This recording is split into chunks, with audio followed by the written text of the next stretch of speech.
What is going on, guys? Welcome to your 53rd Java tutorial, and this is pretty much a continuation of the 52nd one, and there's probably going to be a 54th one.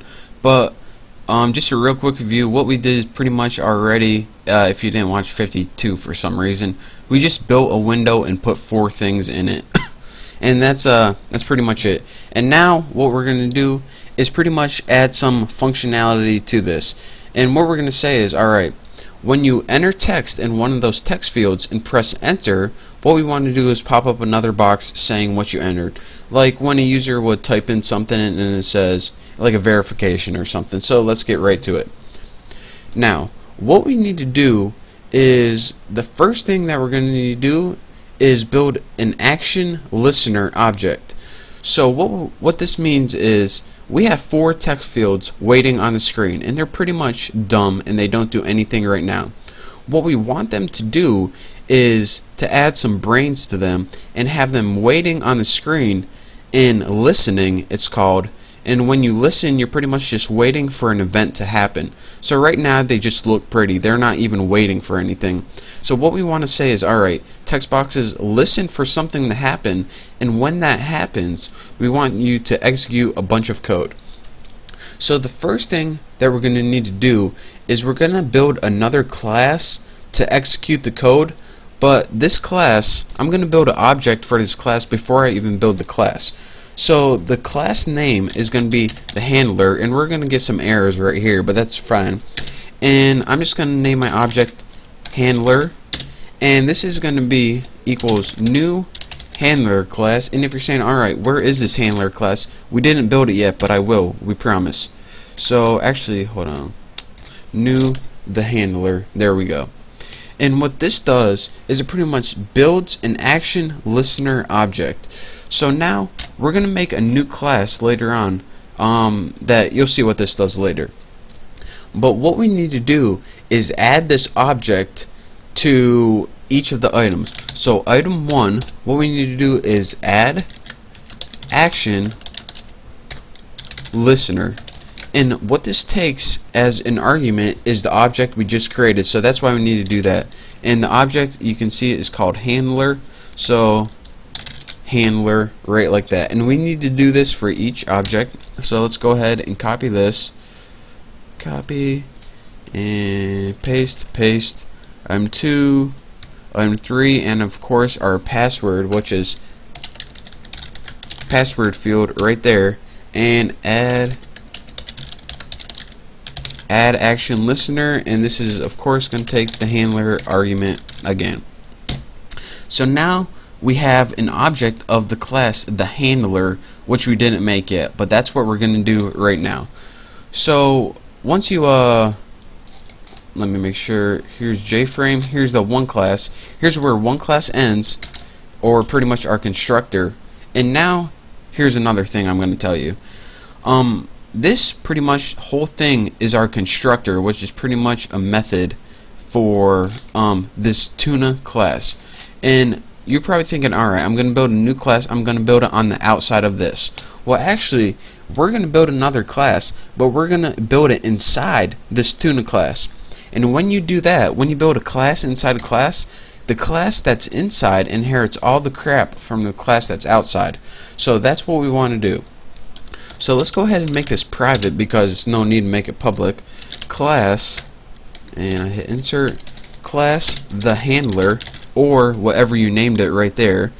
And now we see we get a whole bunch of other error messages. Implements ActionListner, and I spelled there we go. Implements ActionListner. Now what we want to do is go ahead and build a body for this. And now what we have is our class. And why did we need to name it the handler? Because that's what the object was. And it implements ActionListner. And what this means is pretty much that this is going to be the class to handle the events. And you'll see why later on, but I know it's confusing right now.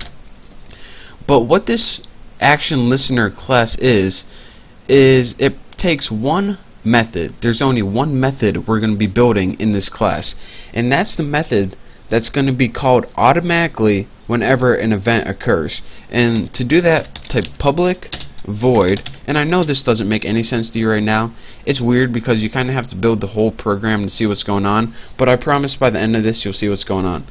Action, and you need to name this performed, and as a argument you need to take action event, and then you need to name your variable something like event, like that. And now, as well, let's go ahead and start building the body for this. So what happens in this private class right here is, as soon as an event occurs, whatever happens inside here is gonna handle the event. So let's go ahead and type some stuff to pretty much just add a body to our method. The first thing we're going to do is build a string variable, and we're just name it string and set it equal to an empty string. And this is going to be the final string that outputs, but you know, we don't need to worry about that now. Now the next thing we're going to want to do is make pretty much a huge if statement, and you'll see why in a second. The first condition we're going to test if the event, and remember this is like an enter or a click, and in this case it's going to be, if the event is going to be when the when the user presses enter. So if the event equals get source, and the source pretty much means where it happens, if it's equal to item 1, and what this means is pretty much if they clicked enter on text field number 1, then what do we want to do? Well, the first thing we're going to want to do is take that string variable that is empty right now, and we want to set it equal to string format, and we would just use C style formatting, and we're going to want to set this equal to put something like field 1 %s, and put those in quotation marks. So what this is going to output is field 1 with a variable right here, and as our variable, what we want to do is put event, and this is get action command. Now this is the last thing in this tutorial that's going to confuse you. What get action command means, after I add my semicolon, is get the text from that location. So if they type in Bucky in field 1 and press enter, what this is going to do is say, alright, your event source, or you hit enter at item number 1. So what I'm going to do is put field 1 equals Bucky, and you'll see why later on. But for now, just follow with me. The next thing we're going to do is build 3 else ifs. So else if, and just go ahead and copy this, paste, in event 2, field 2, and we'll get the action command for that. Now let's go ahead and just copy this one more time. Copy. Let me make sure my cursor's in the right spot. Oh, cool, it's messing up. Cool. And paste.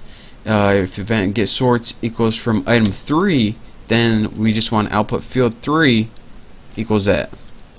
And now what we want to do lastly is put else if, and let's go ahead and put event get source. Alright, if this event occurs on, what do we name it, password field, then what do you want to do? Set the string, why are you messing up, Haas?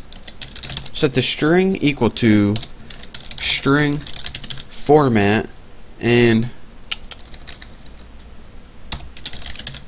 let's just go ahead and do the same thing. The format is, let's put password field is %s, and the arguments it takes is, of course, event get action command right there.